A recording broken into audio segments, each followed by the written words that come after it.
got a great idea for a film.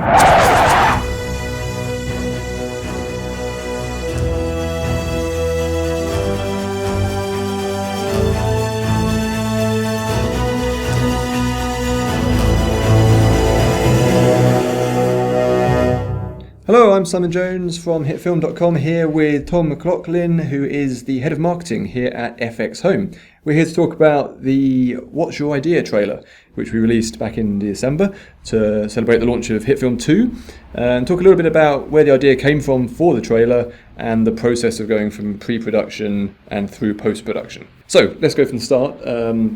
Where did the concept for this trailer come from? So when we started to think about HitFilm 2 and what it was for as a product and the kind of people who we wanted to be using it, I think you and I sat down and hammered out lots of ideas, kind of had a good brainstorming session. Yeah, some of which were ridiculously ambitious. Yes, but it's good to start the kind of aiming high, and then kind of some realism comes in and you meet somewhere in the middle, hopefully. So we thought a lot about the kind of films that we knew that our existing user base enjoyed, the kind of things they made, and then the kind of stuff that we wanted to show that maybe people didn't know the software could do.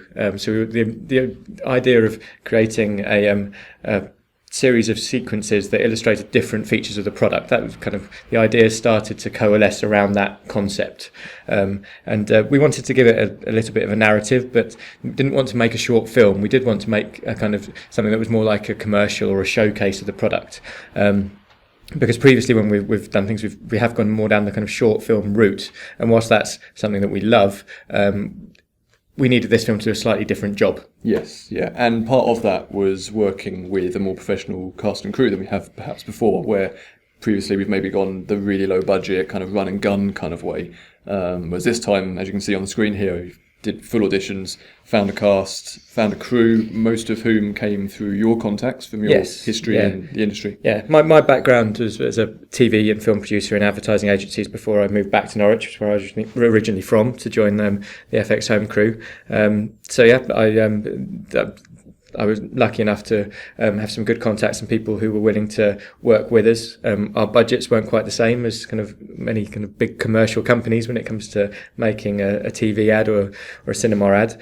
But luckily people kind of engaged with the idea and kind of got where we were coming from, and were happy to negotiate on their rates, and actually helped us out a load. And when it came to things like hiring professional equipment, often making films, whether it's an indie film or something on a more professional basis, even it's a lot of it is about who you know, and so if you know someone who's a good director, they'll know a good DOP, and that DOP will know someone who a good gaffer who can get lights at a good deal, and all that kind of thing. You build a team, and the whole thing starts to come together.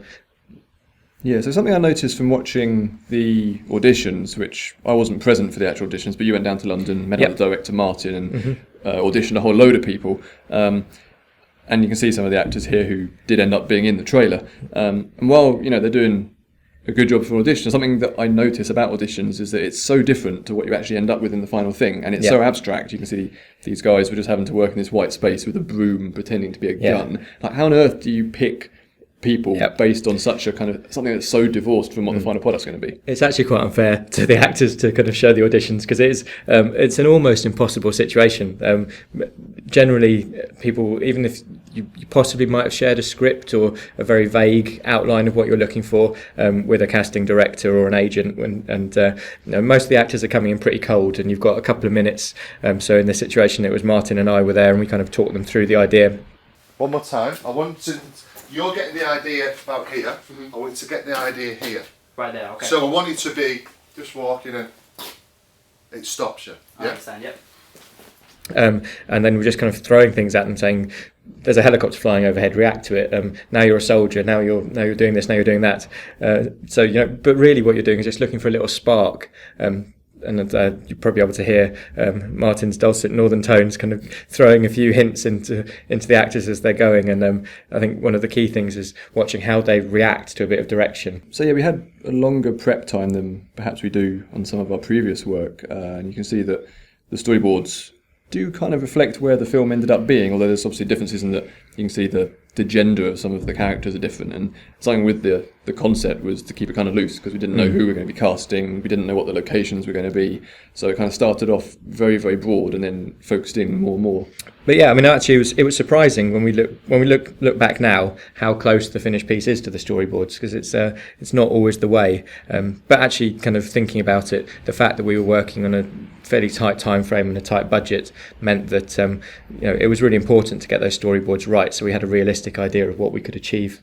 Okay, so fast forwarding a little bit to after the shoot, and you were the main editor on the short. Yeah. The first thing you did was put together an assembly edit. Yes. Which, obviously, in this particular case, you're having to edit a whole load of stuff for visual effects sequences that had no visual effects. Yes. Is that something you've had much experience with? No. The editing I've done has been kind of fairly traditional offline editing, so you haven't had to worry too much about what the look and feel and the effects and so on. It's more about telling a story.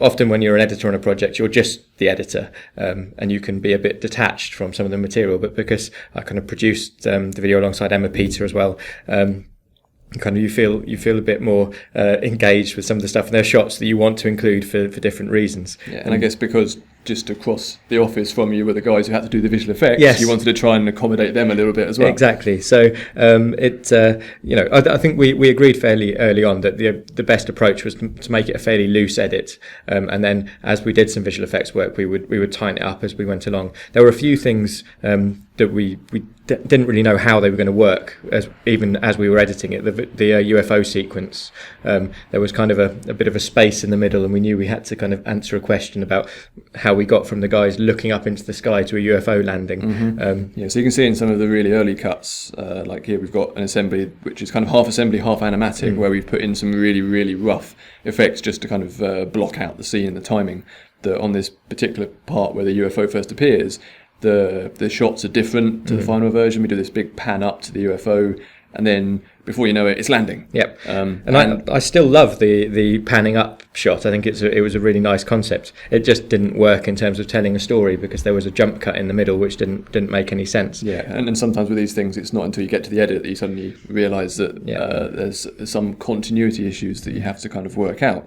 And we hadn't had the luxury of shooting things with loads and loads of coverage to give us that many options in the edit either. We'd had to work on a fairly tight schedule. I mean, that particular day we'd started on the rooftop in London at kind of 8 in the morning, shot for a few hours there, driven halfway across the country back to Norfolk, and we were in a field fighting to get things done before the sun went down. This section editing-wise is roughly the same, but some of the effects are way off. So in the next shot coming up, there's so much chaff from the field here, it looks like a whole flock of birds has just been shredded off camera.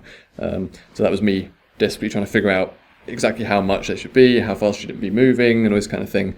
And again, we've got this very slow pan up. There's a UFO here. There it is. Yay. And a lot of the concepts of these shots would work if it was a short film, where you've got 5 minutes to play with and you can take your time and you get this beautiful aerial shot as it drifts across the landscape. But when you're trying to do a trailer that's really short and snappy, you just got to get on with it. It's one of those projects where you can't finalise it until the effects are all in, because so much of the timing and pacing relies on those aspects. And then just looking at this end sequence, this was a interesting one. We worked with some great guys from Norwich Arts Centre, the Vagaband on stage, and the Banana Finer Social Club to help us kind of with extras and dancers. But we didn't really know where this was going. We just wanted to do something that was different to kind of the action movie, sci-fi movie things that people might expect us to do. So we got this lovely footage. And we were thinking, okay, we'll show off some editing features, we'll maybe show off some grading, but then we were in the editing going, some particles would be really good here, just give it a slightly magical feel, and it's something that we threw in at the end, but actually it's one of the effects that I think really works really, really well. Okay, we're going to be following up with a whole bunch of tutorials throughout the summer, so make sure you subscribe to not miss any of those. We're going to be looking at each of the main visual effects shots and showing you exactly how to pull it off in HitFilm. Okay, thank you very much for listening. I'm Simon Jones. And I'm Tom McLoughlin. And we'll see you next time.